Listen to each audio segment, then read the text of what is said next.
Hello everyone! Kumusta na naman po tayo dyan? Magandang araw po sa inyong lahat. Sa video ito po, I'm going to show you kung paano po gumawa ng masarap na kinilaw na isda. At ang ating mga ingredients ay kailangan natin ng 4 pieces na basa. Kung wala po kayong press, pwede kayong gumamit ng frozen. At syempre, kailangan natin ng 3 pieces na ginger, yung kasing laki ng thumbs natin. Okay na po yon. At syempre, kailangan natin ng apple cider. Siguro mga 1/3 cup. Pwede na yon. At mayonnaise, kailangan natin ng 1 tablespoon mayonnaise. And syempre, yung salt and pepper natin, kailangan natin ng salt and pepper. At saka yung kalamansi. Siguro pwedeng ninyong gamitin yung 10 pieces na kalamansi, pero sa akin kasi wala akong fresh, kaya ang aking ginagamit ay yung juice na lang yung na-squeeze na kalamansi, yung nabibili na po sa palengke. At saka yung pinakurat, isang botelyang pinakurat ang kailangan natin. Yung red onion, medium size na red onion, kailangan gamitan natin ng red onion at mas masarap po siya.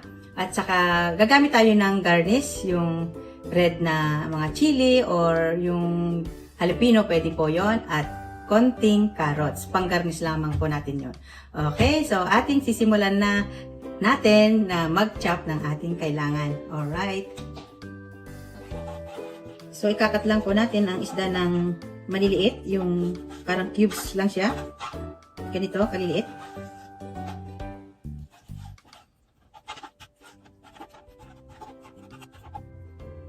Ganyan po siya kaliliit, mga cubes. Yung maliliit lang sa, or bite size. Kita po yan, ganyan lang po kaliliit. Parang ano bang size yan. Basta yung cubes na maliliit lang po. Ganito rin yung luya, kailangan i-dice din natin ng maliliit, yung pinong-pino.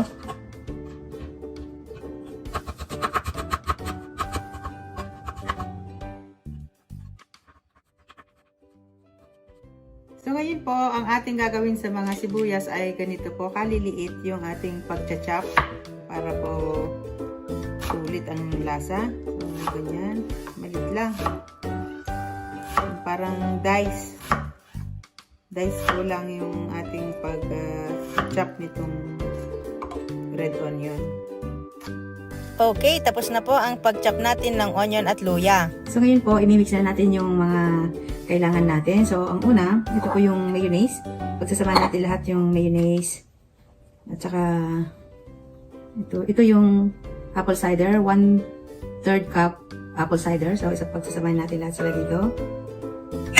Tapos ito naman yung calamansi juice, bali 3 tablespoon siya. 3 tablespoon, lagyan natin dito.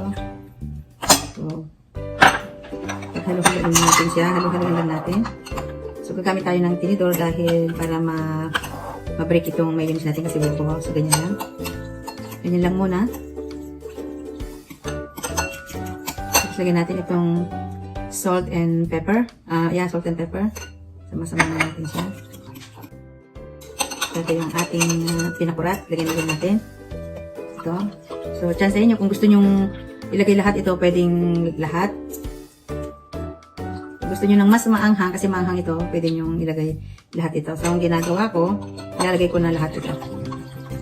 Isang bottle ng pinakurat.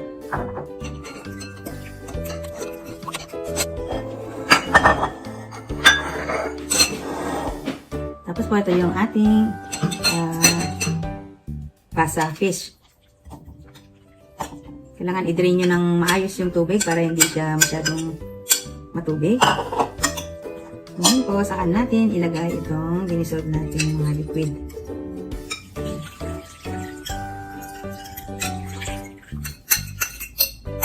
Yan, may nandiyan po yung pan. Kung gusto nyo gumamit ng strainer, bago nyo ibuhos, pwede rin. Tapos, lagay na natin itong sibuyas. Sabay na rin natin ang ating luya. Tapos itong ating parang pangkulay, garnish niya ay yung carrots natin. So, ganyan lang po, ganyan lang. Napakadaling gumawa. At napakasarap nito yan. Halu-haluin lang natin ng ganyan. Tapos, ilagay nyo sa fridge muna ng mga siguro 2 hours bago nyo kainin or actually pwede na ngayon pero para lang ma-absorb yung lasa, pabayaan nyo munang mababad sa dito sa mga mixture niya.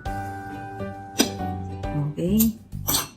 Tapos, lalagyan na natin yung sili na garnish. Ganyan lang. So, ito na po ang ating kinilaw na basa.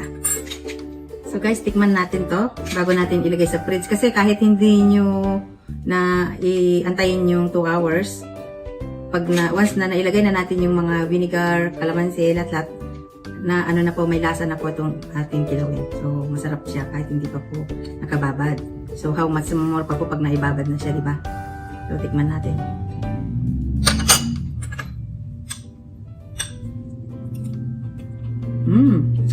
Sarap.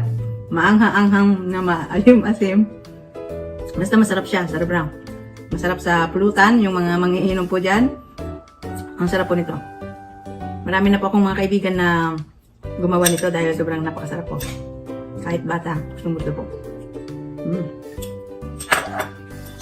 Sarap po sa kanin. Paparami tayo ng kanin nito. Salamat po ulit. At salamat po sa mga aking subscriber at sa mga magsusubscribe pa po. Thank you and mabuhay po tayong lahat.